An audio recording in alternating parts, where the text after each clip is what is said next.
Sino si Marcelo H. del Pilar? Si Marcelo H. del Pilar ay isa sa mga kilalang bayani at propagandista sa kasaysayan ng Pilipinas.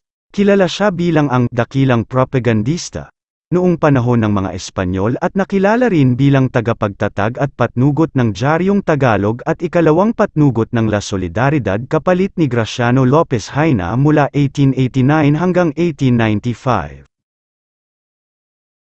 Si Marcelo H. del Pilar na pangsyam sa 10 anak ng mag-asawang sina Julian H. del Pilar at Blase Gatmaitan ay isinilang sa Sitio Kupang, Barrio San Nicolas, Bulacan, noong ika-30 ng Agosto taong 1850. Unang natuto si Marcelo na magbasa at magsulat sa kanyang ina. Sumunod ay ang kanyang amaing si Alejo H. del Pilar.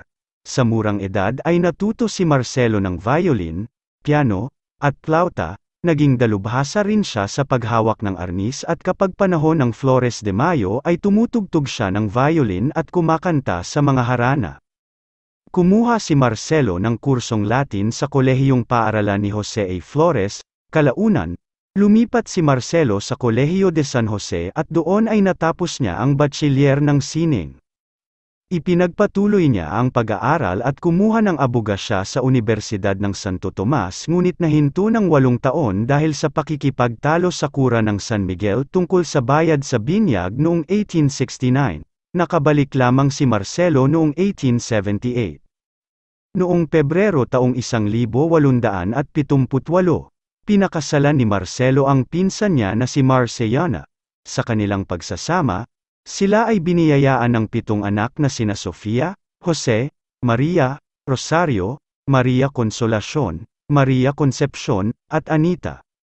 Nang makatapos siya ng pag-aaral noong 1880 ay nagtrabaho siya sa tanggapan ng kanyang amain, naging opisyal de mesa sa Pampanga at Quiapo, at naging abogado ng Real Audiencia o Supreme Court sa Maynila mula 1882 hanggang 1887.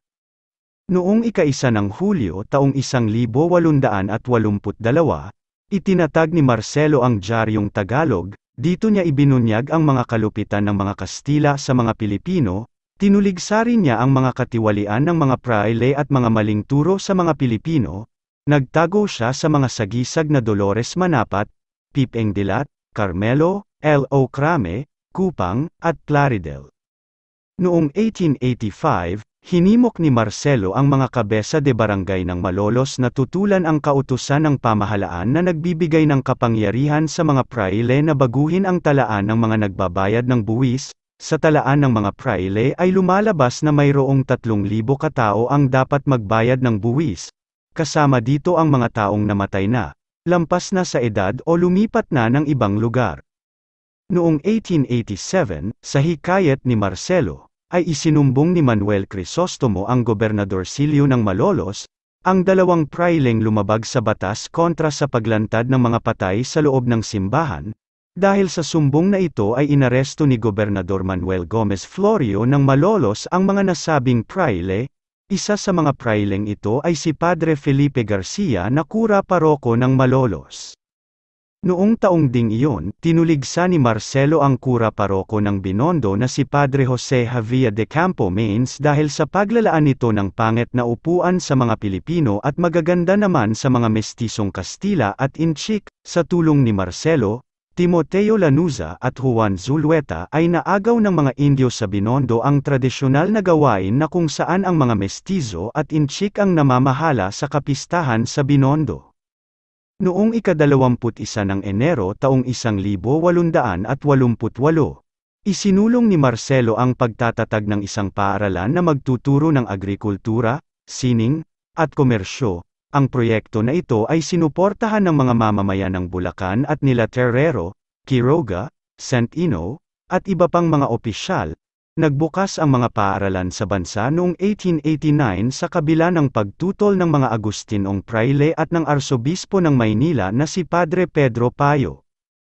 Nang taong ding iyon, binatikos ng Agustinong si Jose Rodriguez ang Noli Me Tangere ni Rizal, sa pamamagitan ng kanyang isinulat na pinamagatang Kengat Keyo. Sa mga masasamang librot, kasulatan, binalaan niya ang mga Indio na huwag basahin ang Noli Ngunit, sinagot ito ni Marcelo sa pamamagitan ng pagbibigay ng polyeto na may pamagat na Kaingat Kayo, noong 3 ng Agosto taong 1888, dahil sa talas ng mga pagbabatikos sa naghaharing uri at relihiyon.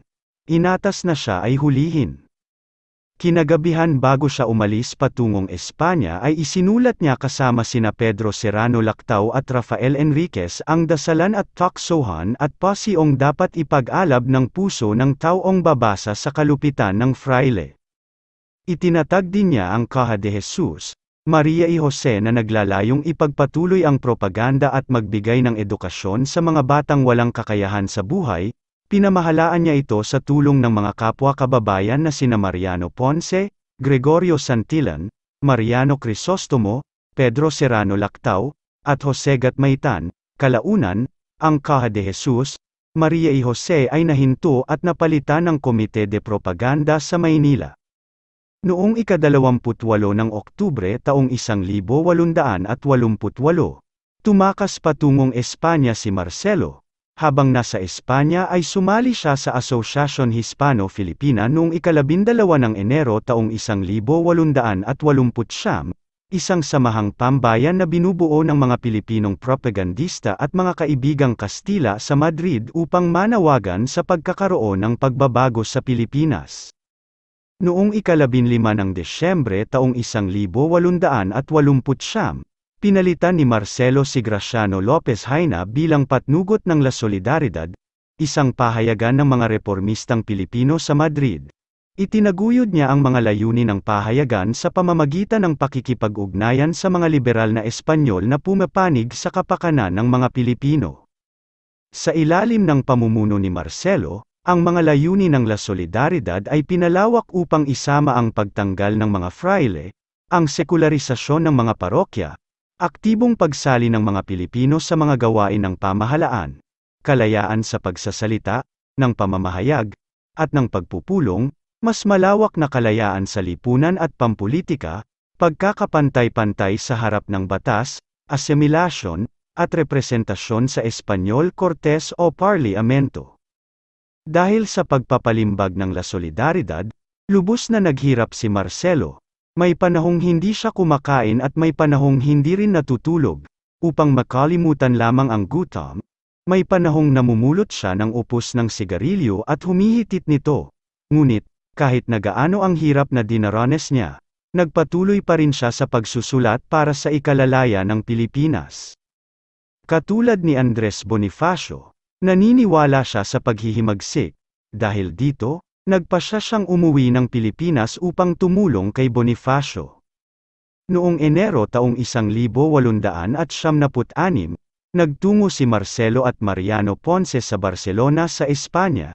Sila ay nakatakdang bumiyahe patungong Hong Kong noong Pebrero taong 1896, ngunit nasuspinde dahil sa nagkasakit si Marcelo ng tuberculosis. Dahil dito, siya ay dinala ni Mariano Ponce sa Hospital de la Santa Cruz sa Barcelona noong 20 ng Hunyo taong 1896. Makalipas ang ilang araw, noong 4 ng Hulyo taong 1896, tuluyang nalagutan ng hininga si Marcelo habang nasa Hospital de la Santa Cruz sa sakit na tuberculosis sa edad na 45. Kinabukasan ay inilibing siya sa isang hiram na libingan na pagmamay-ari ni Da Teresa Casas de Batlle sa Cementerio del Sudoeste sa Barcelona. Ang mga labi ni Marcelo ay naibalik sa Pilipinas noong 3 ng Desyembre taong 1920. Kung kayo ay aking tatanungin, anong masasabi ninyo sa talambuhay na ito, mag-comment lang. So, ayun lamang ang talambuhay natin ngayong araw, sana ay may natutunan kayo. Huwag na rin kalimutang mag-like at mag-subscribe para maging updated sa mga panibagong video. Maraming salamat po.